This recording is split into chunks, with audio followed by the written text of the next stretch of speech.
Chapter 14. Now it came to pass upon a day that Jonathan the son of Saul said unto the young man that bare his armor, Come and let us go over to the Philistines' garrison that is on the other side. But he told not his father. And Saul tarried in the uttermost part of Gibeah under a pomegranate tree which is in Migron, and the people that were with him were about 600 men. And Ahiah the son of Ahitub, Ichabod's brother, the son of Phinehas, the son of Eli, the Lord's priest in Shiloh, wearing an ephod. And the people knew not that Jonathan was gone. And between the passages by which Jonathan sought to go over unto the Philistines' garrison, there was a sharp rock on the one side, and a sharp rock on the other side, and the name of the one was Boses, and the name of the other Seni. The forefront of the one was situate northward, over against Michmash, and the other southward, over against Gibeah. And Jonathan said to the young man that bare his armor, Come and let us go over unto the garrison of these uncircumcised. It may be that the Lord will work for us, for there is no restraint to the Lord to save by many or by few. And his armor-bearer said unto him, Do all that is in thine heart, turn thee, behold, I am with thee according to thy heart. Then said Jonathan, Behold, we will pass over unto these men, and we will discover ourselves unto them. If they say thus unto us, Tarry until we come to you, then we will stand still in our place, and will not go up unto them. But if they say thus, Come up unto us, then we will go up, for the Lord hath delivered them into our hand, and this shall be a sign unto us. And both of them discovered themselves unto the garrison of the Philistines, and the Philistines said, Behold, the Hebrews come forth out of the holes where they had hid themselves. And the men of the garrison answered Jonathan and his armor-bearer, and said, Come up to us, and we will show you a thing. And Jonathan said unto his armor-bearer, Come up after me, for the Lord hath delivered them into the hand of Israel. And Jonathan climbed up upon his hands and upon his feet, and his armor-bearer after him. And they fell before Jonathan, and his armor-bearer slew after him. And that first slaughter which Jonathan and his armor-bearer made was about 20 men, within as it were an half acre of land, which a yoke of oxen might plough. And there was trembling in the host, in the field, and among all the people. The garrison and the spoilers, they also trembled, and the earth quaked, so it was a very great trembling. And the watchmen of Saul and Gibeah of Benjamin looked, and behold, the multitude melted away, and they went on beating down one another. Then said Saul unto the people that were with him, Number now, and see who is gone from us. And when they had numbered, behold, Jonathan and his armor-bearer were not there. And Saul said unto Ahiah, Bring hither the ark of God. For the ark of God was at that time with the children of Israel. And it came to pass, while Saul talked unto the priest, that the noise that was in the host of the Philistines went on and increased. And Saul said unto the priest, Withdraw thine hand. And Saul and all the people that were with him assembled themselves, and they came to the battle. And behold, every man's sword was against his fellow, and there was a very great discomfiture. Moreover, the Hebrews that were with the Philistines before that time, which went up with them into the camp from the country round about, even they also turned to be with the Israelites that were with Saul and Jonathan. Likewise all the men of Israel which had hid themselves in Mount Ephraim, when they heard that the Philistines fled, even they also followed hard after them in the battle. So the Lord saved Israel that day, and the battle passed over unto Beth-aven.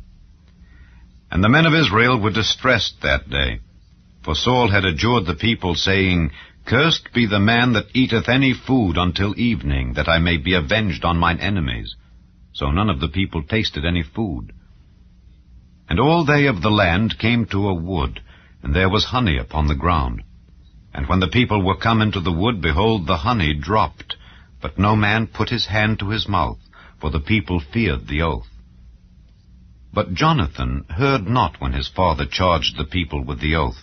Wherefore he put forth the end of the rod that was in his hand, and dipped it in an honeycomb, and put his hand to his mouth. And his eyes were enlightened. Then answered one of the people, and said, Thy father straitly charged the people with an oath, saying, Cursed be the man that eateth any food this day. And the people were faint.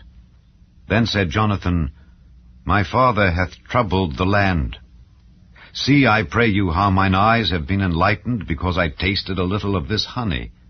How much more, if haply the people had eaten freely today of the spoil of their enemies which they found? For had there not been now a much greater slaughter among the Philistines? And they smote the Philistines that day from Michmash to Aijalon, and the people were very faint. And the people flew upon the spoil, and took sheep and oxen and calves, and slew them on the ground, and the people did eat them with the blood. Then they told Saul, saying, Behold, the people sin against the Lord, in that they eat with the blood. And he said, Ye have transgressed. Roll a great stone unto me this day. And Saul said, Disperse yourselves among the people, and say unto them, Bring me hither every man his ox, and every man his sheep, and slay them here, and eat. And sin not against the Lord in eating with the blood. And all the people brought every man his ox with him that night, and slew them there. And Saul built an altar unto the Lord. The same was the first altar that he built unto the Lord. And Saul said, Let us go down after the Philistines by night, and spoil them until the morning light, and let us not leave a man of them. And they said, Do whatsoever seemeth good unto thee. Then said the priest, Let us draw near hither unto God. And Saul asked counsel of God, Shall I go down after the Philistines? Wilt thou deliver them into the hand of Israel? But he answered him not that day. And Saul said, Draw ye near hither, all the chief of the people, and know and see wherein this sin hath been this day. For as the Lord liveth which saveth Israel, though it be in Jonathan my son, he shall surely die. But there was not a man among all the people that answered him. Then said he unto all Israel, Be ye on one side, and I and Jonathan my son will be on the other side. And the people said unto Saul, Do what seemeth good unto thee. Therefore Saul said unto the Lord God of Israel, Give a perfect lot. And Saul and Jonathan were taken, but the people escaped. And Saul said, Cast lots between me and Jonathan my son. And Jonathan was taken. Then Saul said to Jonathan, Tell me what thou hast done. And Jonathan told him, and said, I did but taste a little honey with the end of the rod that was in mine hand, and lo, I must die. And Saul answered, God do so, and more also, for thou shalt surely die, Jonathan. And the people said unto Saul, Shall Jonathan die, who hath wrought this great salvation in Israel? God forbid. As the Lord liveth, there shall not one hair of his head fall to the ground, for he hath wrought with God this day. So the people rescued Jonathan, that he died not. Then Saul went up from following the Philistines, and the Philistines went to their own place. So Saul took the kingdom over Israel, and fought against all his enemies on every side, against Moab, and against the children of Ammon, and against Edom, and against the kings of Zobah, and against the Philistines. And whithersoever he turned himself, he vexed them. And he gathered an host, and smote the Amalekites, and delivered Israel out of the hands of them that spoiled them. Now the sons of Saul were Jonathan, and Ishuai, and Melchishua. And the names of his 2 daughters were these, the name of the firstborn Merab, and the name of the younger Michal. And the name of Saul's wife was Ahinoam, the daughter of Ahimaaz.